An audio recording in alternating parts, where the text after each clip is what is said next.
Gente, primeiro agradecer. Na verdade, a Jamec para mim é um evento que tem um conteúdo emocional muito grande, que foi aqui há 14 anos que eu conheci minha esposa cantando nesse palco. E a gente está fazendo exatamente 14 anos de convivência. Foi num setembro, há 14 anos atrás. E falar desse tema, que é tema do livro, que foi lançado agora pela Federação Espírita do Estado de Goiás, que é Auto Perdão. E se perguntar de que forma o perdão por si mesmo pode ou não contribuir com as nossas vidas. Existe um momento muito claro na Terra, e Fernando falou muito bem disso, Ricardo falou muito bem disso, aliás, desculpa, quando ele falou desse momento de depressão coletiva que a gente está vivendo, e ele em nenhum momento também acusou ninguém nem nada, apenas fez uma observação que está para todo mundo ver, que a gente está num momento crítico, mas não é do ponto de vista econômico, não é uma crise de valor monetário, é uma crise de valor moral que se abate sobre o mundo e sobre o país em particular. E isso tem causas, isso tem motivações, e o próprio processo do perdão, ele estabelece como essas motivações podem ser superadas. Quando nós pensamos na interface saúde e doença, e no Evangelho, como bem Ricardo colocou, como o tratado sobre o qual nós podemos, entendendo o amor, construir uma vida melhor, nós entendemos então que existem elementos que contribuem para que esse amor não aconteça, para que esse amor não floresça. Tanto o amor em relação às pessoas que nos cercam, tanto, inclusive e sobretudo, com o amor que nós deveríamos ter por nós mesmos. A grande dificuldade da execução do plano de Deus nas nossas vidas é porque existe um ser que atrapalha profundamente a nossa existência. Esse ser, em várias religiões, recebeu o nome de demônio de Satanás. Para um espírita que não estuda muito, esse ser é o obsessor, que é uma revisitação mitológica dessa figura do demônio. Mas quando a gente começa a estudar bem o Evangelho, a gente entende que esse ser somos nós mesmos. É esse auto-obsessor que se programa para acontecer e não acontece, que se programa para realizar sonhos e não realiza, que imagina um monte de coisas e não conquista, que começa e não termina, sempre num processo infindo de adiamento das potencialidades. Esse ser que não enxerga em si aquilo que o Cristo enxergava, que nós éramos deuses, mas solicitava através da lei do trabalho que nós fizéssemos a nossa própria luz brilhar, fazei brilhar a vossa luz. Que enxergava que éramos a luz do mundo e o sal da terra. Portanto, a grande pergunta é, se Jesus consegue enxergar tanta potência em nós, se todos os mestres que passaram pela humanidade conseguem olhar para nós com um ar de misericórdia profunda, enxergar tanta competência, tanta capacidade, tanta luminosidade, por que ainda estagiamos coletivamente e pessoalmente nas sombras? Por que ainda não realizamos o nosso pleno potencial? O que é que nós temos feito ou o que nós não temos feito para que essa condição divina se manifeste com todo o esplendor e potência que nós necessitamos e que a humanidade precisa? Que concepções equivocadas nós criamos em nossa mente para que a gente se ache incapaz de ser luz do mundo, sal da terra, para que a gente se ache incapaz de brilhar, mesmo que seja no primeiro momento um brilho do ego pessoal, mas para o serviço no bem que vem depois, na sequência. E aí nós começamos a perceber o seguinte, que nós estamos num contexto social de um planeta em que há uma preponderância do mal. E essa preponderância é explicitada por Jesus quando diz, o mundo jaz no maligno.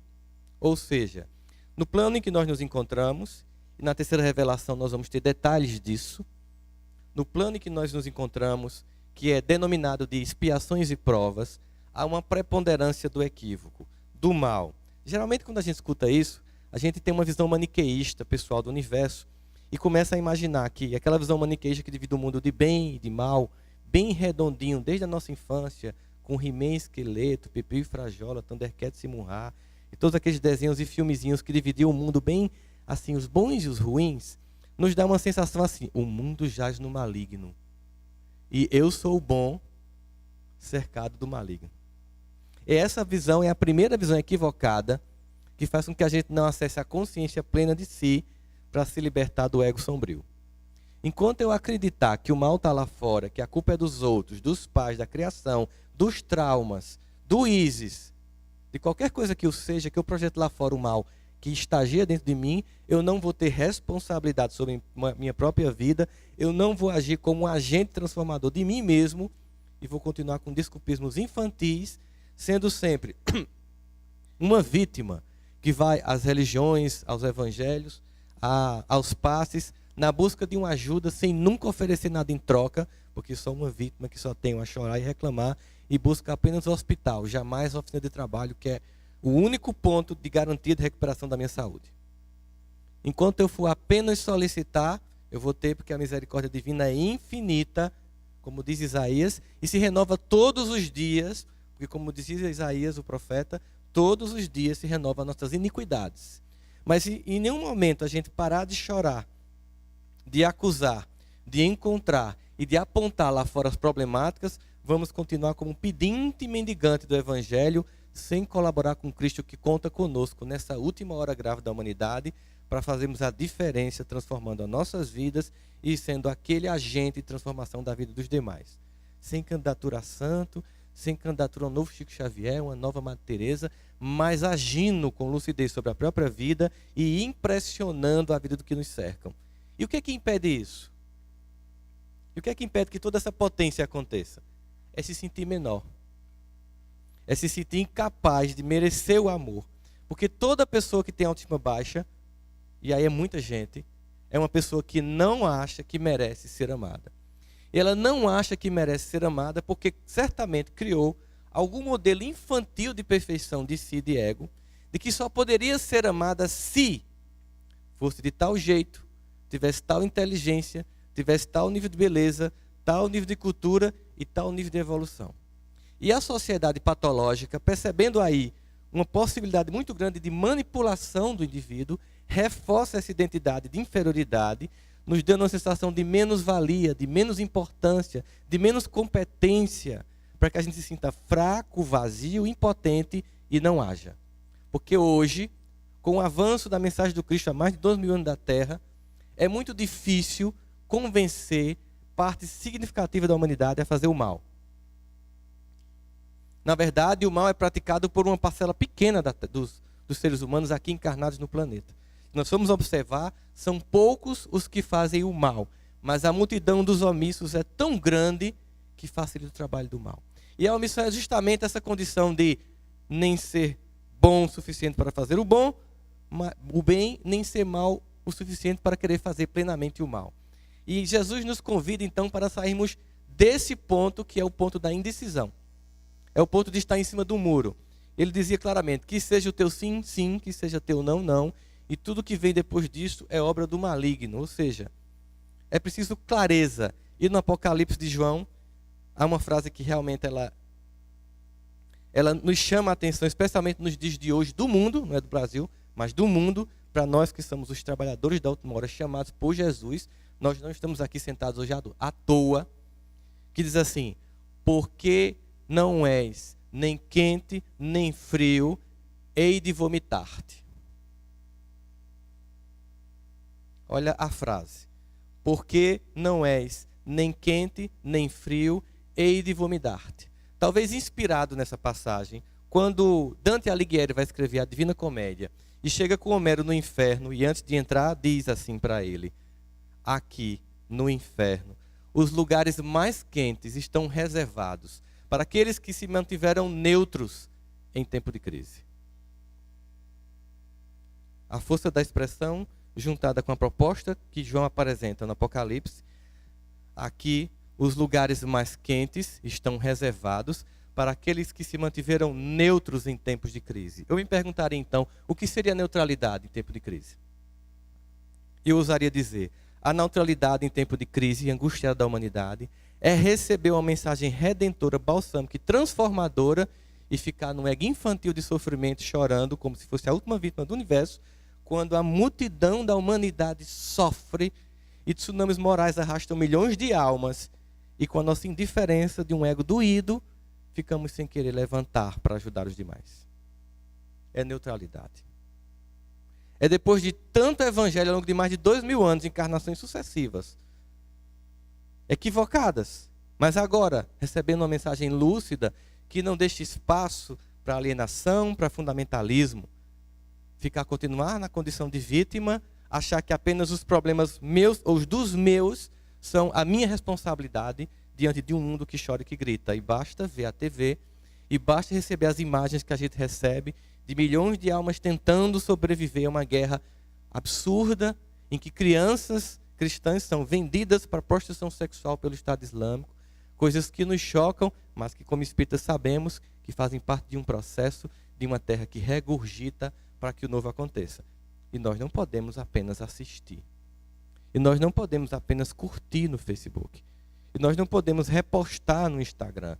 Nós precisamos reconstruir uma identidade capaz de ser um agente do Evangelho vivo.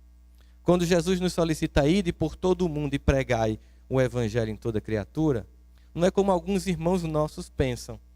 Eu até digo, meu irmão, ele contava para mim, quando a gente conversava sobre isso, ele dizia, eu acho que tem gente que lê essa passagem, ide por todo mundo e pregai o Evangelho em toda criatura, com ide por todo mundo e pregai o Evangelho em toda criatura. Quando você prega numa criatura, você leva um texto e oferece. Quando você prega a criatura, você vivencia o texto e ele fala por si só. E sem que em nenhum momento haja uma discussão religiosa. E isso eu lembro porque quando Chico Xavier desencarnou, um primo meu estava na igreja que ele faz parte evangélica, e o pastor Lúcido disse, hoje desencarnou um dos homens mais encantadores, mais serenos e mais amorosos que eu conheci, embora não concorde com o que ele pensa.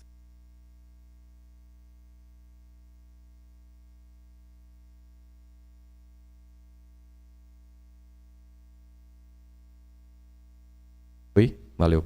Ele foi capaz de enxergar, além dessa visão limitada, e ver um homem que vivia o Evangelho, não pregava o Evangelho. Então, para pregar o Evangelho é fácil. Você lê, você discorre sobre ele. Para viver o Evangelho implica em sair de uma condição de vítima, em sair de uma condição de apenas o que pede e o que chora, não que nós não possamos e não devamos ainda pedir, mas não somente isso. Nós já podemos fazer, nós já podemos ser instrumentos. No momento em que eu não me perdoo, eu travo todo o sistema de possibilidades amorosas que é a promessa do Evangelho para nós. Porque todo o Evangelho, da Gênesis e Apocalipse, é uma proposta de reconciliação. Todo o Evangelho é pautado numa reconstrução de laços entre o homem em si mesmo, entre o homem e seu povo, entre o homem e o povo que não é só da sua raça, mas o outro homem de outras raças e de outros credos, e todo o Evangelho tem narrativas sobre isso, como por exemplo a parábola do bom samaritano, que é aquele que ajuda os que estão além de sua cultura e do seu povo, os que amam, como diz Jesus, além dos que você ama, por exemplo, fazer o bem aos que você gosta. Os fariseus também fazem isso. Sai do ego da tribo, do ego pessoal, do ego da cultura para amar a todos. É uma proposta de reconciliação. Mas como eu vou executar todo esse plano amoroso que sai do meu ego em direção à minha família, à minha tribo, sai da minha cultura e vai para todo ser criado por Deus, se a primeira criatura que me é apresentada nesse projeto eu não consigo amar? Que sou eu mesmo. E por que eu não consigo me amar? Porque eu tenho uma visão infantil de mim mesmo, uma visão comparativa. Obviamente que todo ser que não se ama é um ser que se compara. Invariavelmente. Se compara com todas as pessoas. E geralmente, infantilmente, só se compara com os que estão, na sua visão distorcida, acima. Esteticamente, intelectualmente, espiritualmente, moralmente, culturalmente, financeiramente. Sempre numa comparação infantil e pensando, se eu fosse assim, se eu parecesse assim, se eu tivesse tal inteligência, se eu tivesse tanta bondade, sim, eu seria feliz. E essa comparação ela é altamente destrutiva porque ela paralisa. Então aí nós temos a noção de onde vem esse conjunto de seres humanos em estado de paralisia emocional de omissão. Poucas pessoas nos conseguem convencimento pleno para fazer o mal. Mas é muito fácil, na sociedade que nós temos, de comparação, de exercício estético extremo, a sensação que nós temos de inferioridade é muito forte. E essa sensação alimenta a indústria do consumo. Ela alimenta todos os níveis de consumo que passa pela indústria do entretenimento, de tudo que você imaginar do consumo humano, passa pela indústria da destruição da autoestima para que ela seja recuperada através do que você pode comprar. Desde um produto de academia a um perfume que você imaginar, para que você se sinta melhor no mundo. E esse processo, esse projeto bem urdido, é um projeto que não nos faz fazer o mal. Uma pessoa que está aí, horas na academia, horas jogando videogame, horas em lugares e clínicas estéticas, ela não está fazendo mal a ninguém. De fato, a pergunta é, e que bem está fazendo? e como está agindo, e como está transformando a si e aos demais. Portanto, o processo do auto-perdão, ele é o mais complexo por um motivo muito claro. Eu posso ter raiva da minha esposa, de um parente, e eu posso dar um tempo. Eu posso pegar o carro e dar uma volta. Mas quando a gente tem raiva da gente mesmo, é complicado. A gente não se dá um tempo. É por isso que a pessoa procura dormir. Dormir para esquecer quem é. Aí, vai lá para Sérgio, pede um Rivotril. E Sérgio diz, não vou passar não, quero que você fique acordado, incomodado com quem você é, para ver se você acorda mesmo de vez e depois dorme com paz de consciência por sentimento de dever cumprido. Porque o único sono tranquilo é o sono do sentimento de dever cumprido. Nenhum outro é tranquilo, todos os outros não são. Mas quando a gente tem sentimento de dever cumprido, nós temos um sono reparador. Nesse processo, significa dizer que para que eu me ame, eu tenho que abandonar fantasias que eu criei. Não importa como. Não importa onde foi, porque muita gente perde muito tempo. Por que que eu sou assim? Por que que eu fiquei desse jeito? Será que se eu fizer uma regressão à vida passada? Será que foi um trauma infantil? Será que um dia meu pai deu um presente ao meu irmão e outro a mim não? Aquelas buscas de porquês que não levam a lugar nenhum, que é mais um motivo para manter parado. Mais um motivo para ficar estagnado. É passar anos em terapias buscando um porquê que nunca vai acontecer. E mais, e se um dia você descobrir o porquê, que pode acontecer, de repente, num insight, depois de 9 anos, você consegue, foi por isso, porque naquele dia meu avô deu presente à minha prima e a mim não. Por isso, a partir daquele dia, eu me senti rejeitado. Estou curado? Não. Porque o problema não foi o evento. Foi o que veio depois do evento. Então, onde deve estar a minha concentração? Onde deve estar a concentração de alguém que quer se perdoar? No passado? No futuro? No passado é o lugar da depressão. É um lamento pelo que se foi. No futuro é o lugar da ansiedade. É a necessidade do que vai se vir. Enquanto que ainda hoje, sem me responsabilizar sobre mim, eu culpo os outros pelo meu passado e anseio para que alguém resolva a minha vida no meu futuro. E por mim e sobre mim, eu não exercito nenhuma influência para mudar a minha vida. E aí eu estou paralisado, num ponto, sem crescer, sem avançar, sem acontecer. É preciso então fazer alguns movimentos para o auto-perdão acontecer. E para que eu consiga então expressar através dele tudo que vem depois dele. Que é, quando eu consigo me perdoar, significa que eu me aceito. Ora, se nós nos aceitamos, nós integramos a sombra com o self. Eu integro dentro de mim o mesmo ser que é capaz de fazer os gestos mais grandiosos, também é capaz de fazer os mais dantescos. Somos assim. Mas eu vou me aceitar desse jeito, sem fantasia, sem fingimento. Eu vou fazer aquele universo de partida para o deserto. Deserto só vai Deus comigo, ninguém vai mais comigo no deserto. Nem quem me ama muito vai, porque só pode ir eu e Deus. E no deserto eu não tenho que ter máscara, eu não tenho que ter fingimento, eu não tenho que ter vozinha de santo, eu não tenho que, caro confrade, seja bem-vindo ao centro espírita, frases de efeito. Eu vou estar autêntico. E aí quando eu estiver autêntico, e toda coisa, uma coisa mais interessante ainda, lá, naquele ambiente, dentro de mim, num deserto necessário para o revazimento, eu não tenho ninguém para apontar como culpado. Aí eu tenho 2 movimentos. Um completamente de transtorno total, que é quando eu aponto a única pessoa que está comigo lá, Deus, como culpado. Ou finalmente eu entendo que a grande majestade de sua mensagem amorosa manifestada pelo Evangelho de Jesus é nós sabermos quem nós somos. E nós sabemos quem nós somos. Nós sabemos. Cada um aqui pode ter um nível maior ou menor de consciência, mas sabe quem é. Sabe de tudo de ruim que já fez, ou que é capaz de fazer, ou se não fez é porque não teve oportunidade, mas teve vontade. Mas também sabe do que já pôde fazer de bom, do esforço que já fez e já faz. E pensar assim, como Deus pode me amar desse jeito? Como Deus pode me amar desse jeito? E Ele ama. Então, se Deus, que é o perfeito, ama o imperfeito que sou eu, o que posso eu fazer que não seja amar-me imperfeito como sou? Porque se o perfeito é capaz de amar o imperfeito tem a obrigação de amar o imperfeito. E na medida em que eu amo esse imperfeito que eu sou, eu consigo a primeira grande tarefa do Evangelho. É que se eu me aceito como sou, com lucidez, sabendo que eu sou bom e ruim, se eu me aceito como eu sou, se Deus me ama como eu sou, eu não tenho como não amar os outros como são. E não como eu gostaria que eles fossem. Aquele marido que eu quero transformar em outra criatura. Se conseguir, lance um livro, vai vender mais que Harry Potter, pode ter certeza.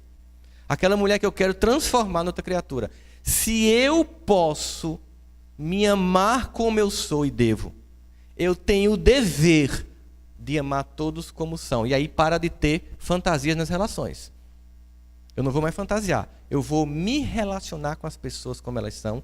Eu vou viver a experiência de completude com elas, com tudo que elas têm de bom e de ruim. E vou fazer como Paulo me aconselha num processo de retificação e de construção. Vê de tudo e retém do que é bom. Porque nossos pais, por exemplo, são limitados.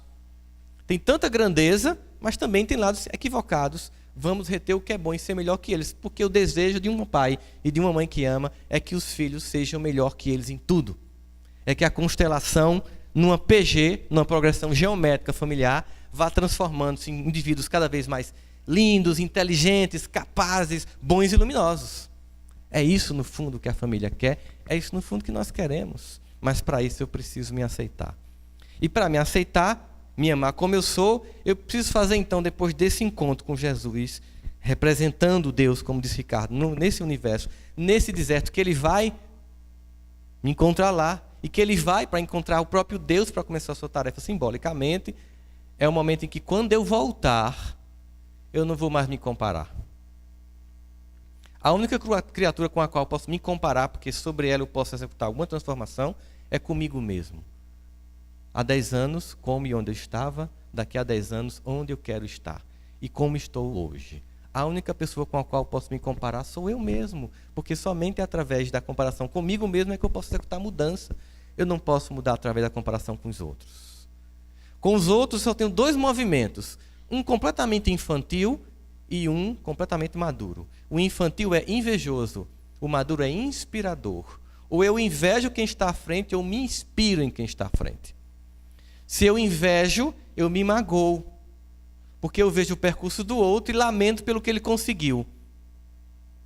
E se eu me inspiro, eu me motivo, porque eu vejo o percurso do outro e faço também para conseguir. Os outros devem ser vistos por nós como alguém para nos inspirar. Mas a gente usa as pessoas para transpirar. De raiva, de ódio, de vontade que morre miséria. Esse sentimento infantil de inveja é um sentimento de desamor, é uma decretação da minha própria incapacidade de me aceitar. A primeira ideia é que eu possa migrar esse sentimento infantil de inveja para um sentimento um pouco mais maduro de cobiça, para depois virar um sentimento de inspiração. Porque enquanto o invejoso tem raiva do que você tem, o cobiçoso, ele também quer ter. Ele não tem raiva. Ele apenas olhou e achou legal, seu carro vai trocar por um também. Aí ele vai trabalhar mais, ele não vai querer que você morra carbonizado numa virada, só para você perder seu carro ou que roubem ele. Não, ele não vai ficar com esse desejo. Então, um sentimento de avanço é um sentimento em que eu deixo de olhar para o lado, em que eu deixo de olhar para o passado, em que eu deixo de olhar com ansiedade para o futuro e fico hoje aqui numa responsabilidade pessoal pelo futuro. Aí, quando você consegue fazer isso, você consegue aprender a reconhecer seu padrão de luminosidade. Isso lhe apazigua. Porque você, como não está mais se comparando, você não está mais ansioso para ter, ser ou parecer. Você está mais apaziguado. Nesse processo de apaziguamento, você começa a desenvolver o seu potencial luminoso. Você começa a manifestar toda a luz que tem já e não reconhece. E olha, para trabalhar no convite que Jesus nos faz, numa hora grave como essa, não dá para ser ingênuo. Não dá para ser besta. Ou como a gente diz aqui no Nordeste, não sei se lá em Pelotas tem, sabe, Sérgio? Não confundir gentileza com gentileza. Avançar. Personalidade capaz de servir sem vergonha do Evangelho. Sem medo do que vão dizer. Servir com altivez. Jesus nos recomenda sermos sagazes como a serpente e mansos como as pombas. Quando Jesus nos propõe essa dualidade, que parece antagônica, quando na verdade são complementares, eu lembro quando Kardec pergunta aos espíritos, e aí isso vale para uma hora como essa sobretudo, por que que nós temos a sensação de que, pelo menos do ponto de vista moral, né? Não, por que que nós temos a sensação de que o mal impera mais que o bem, na maioria das vezes? E os espíritos respondem, porque os bons são ingênuos, e o mal é audacioso e intrigante, mas quando estes quiserem, os bons eles preponderarão. Então fica assim, então se o mal prepondera porque é audacioso e o bem é ingênuo, mas se o bem quiser vai preponderar, significa dizer o quê? Se eu for desdobrar numa argumentação lógica, esta resposta é que para que o bem prepondere, ele tem que deixar de ser ingênuo para ser o quê? Audacioso. Como as serpentes. Mas para não se perder no egocentrismo, manso como as pombas. Mas audacioso.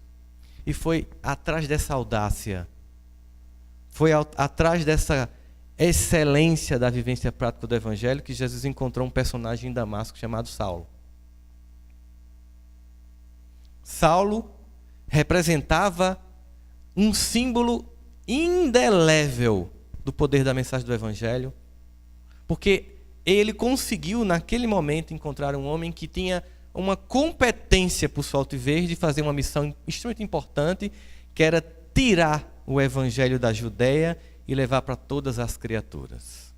Não ficar preso pelo medo dos primeiros que ficaram na casa do caminho, de toda a perseguição do Sinédrio, de se tinha ou não circuncisão, toda aquela narrativa de Atos dos Apóstolos, das indecisões iniciais daqueles que, inspirados pela presença magnética do Cristo, mas agora com sua ausência física, inspirada no seu Evangelho e no que vivenciaram com ele, mas temerosos.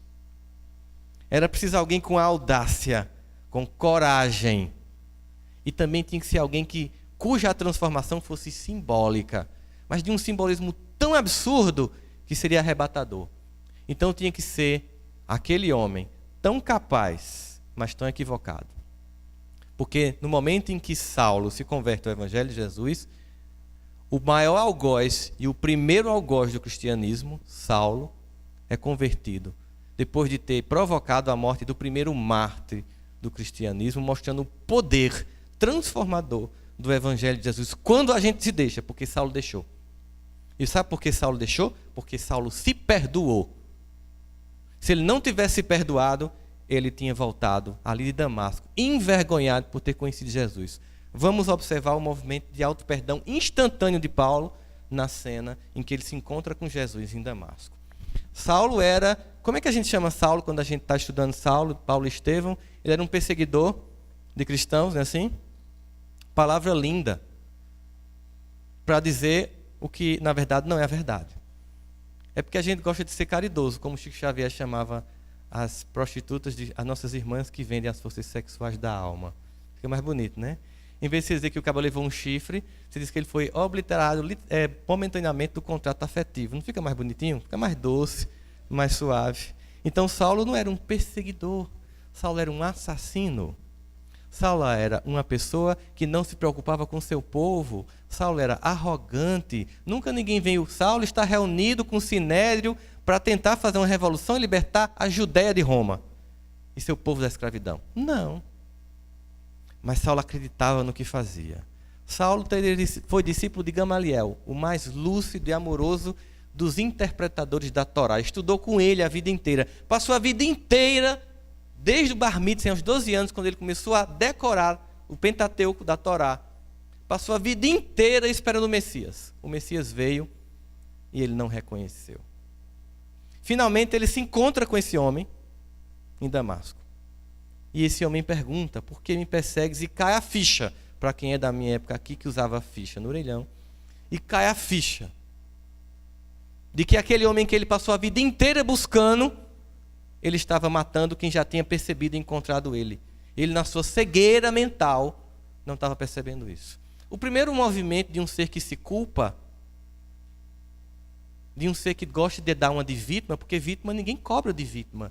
Vítima é só para você dar passo, ela nunca trabalha, ela só pede.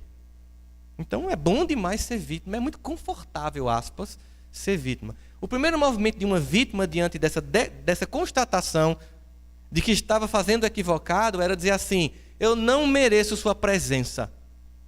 Porque até hoje eu te busquei, não te percebi, não te encontrei e matei quem te buscava. Então se afasta de mim, Jesus. Ia num processo de culpa e destruição, ia dar uma de Judas, se enforcar, porque não se perdoou. Ou podia negar, como Pedro, porque fraquejou na fé. Ou podia abandonar, como os outros. Não. Ele não faz o primeiro movimento da vítima. Ele não faz o primeiro movimento de quem não se ama. Ele não faz o primeiro movimento de quem não se perdoa, que seria: eu não mereço, eu tenho culpa. Só se culpa. Também não faz o segundo movimento da vítima. É o da justificativa. Ah, Jesus, também tu confundiu minha cabeça, cara. Pô, peraí, velho. Eu estava lá, lendo lá, a Torá, esperando que tu viesse em toda honra, toda glória, com os exércitos descendo pelo céu, tirando Roma. Aí tu nasce numa manjedoura, junto de um burro, filho de um carpinteiro. Confundiu minha cabeça. Não era como minha expectativa foi quebrada. Entenda, eu fui criado e planejei que você viesse de uma outra forma. Seria justificativa. Ele fez isso? É impressionante como Saulo não perde tempo nenhum, nem com culpa de quem não se perdoa, nem com justificativa de quem não se responsabiliza. Ele apenas faz uma pergunta: o que queres que eu faça? É tipo assim: eu não vou perder mais um segundo no meu equívoco, eu não vou perder um segundo me justificando. Eu quero, a partir de agora, começar um processo ininterrupto de transformação. O que é que eu faço? Sem culpa, sem justificativa, no Evangelho você só age. Acabou. Um gesto de amor, cobrindo a multidão dos pecados. Para que parar no passado? Que visão equivocada de karma é essa? Então eu mato Santana, na próxima encarnação ela vai me matar?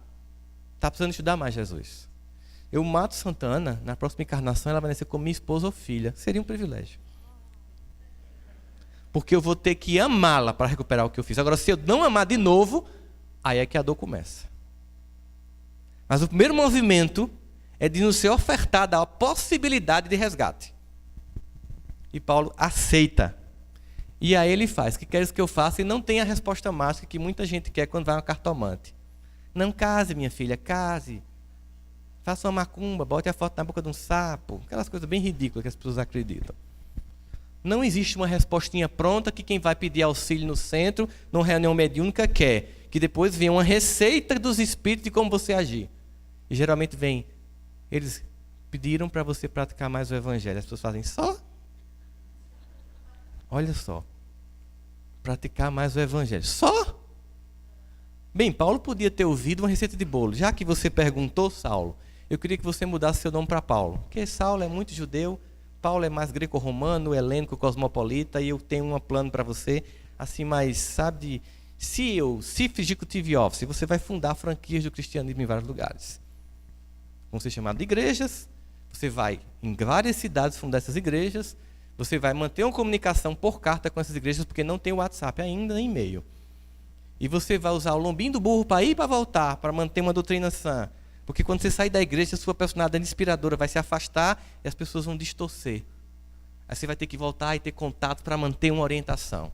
Você vai ser preso, você vai ser apedrejado, você vai passar por muita humilhação, você não vai viver mais do seu dinheiro, você vai ter que trabalhar com o suor do seu próprio rosto, se manter sem depender dos outros, não vai ser um peso na vida de ninguém e ainda assim vai pregar o Evangelho. E olha, se prepara, porque vai ser complicado.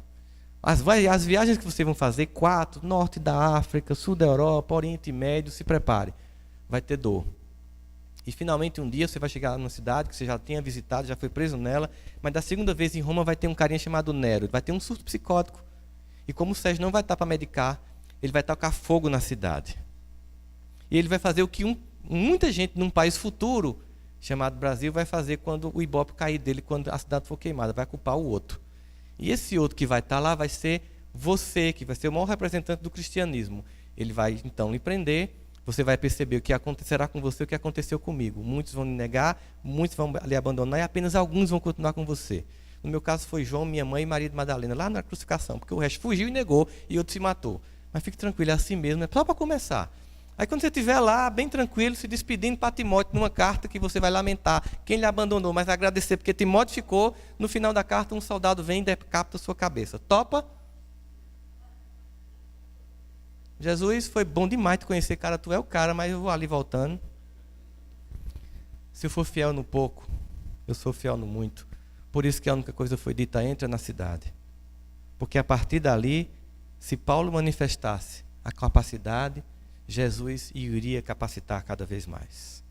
Mas para isso, para que ele tivesse se transformado num instrumento vivo, ele não perdeu mais um segundo em culpa de quem não se ama, em justificativa de quem não quer trabalhar. Não se comparou mais com ninguém, nem com Gamaliel, que era um grande líder espiritual que ele não era igual, nem com os outros discípulos que ele foi com eles para aprender, e apenas serviu. Que a gente possa sair dessa posição, porque nós estamos num momento muito grave da história humana, em que tudo que nós precisamos é ser ativos no Evangelho do Cristo. Muita paz a todos.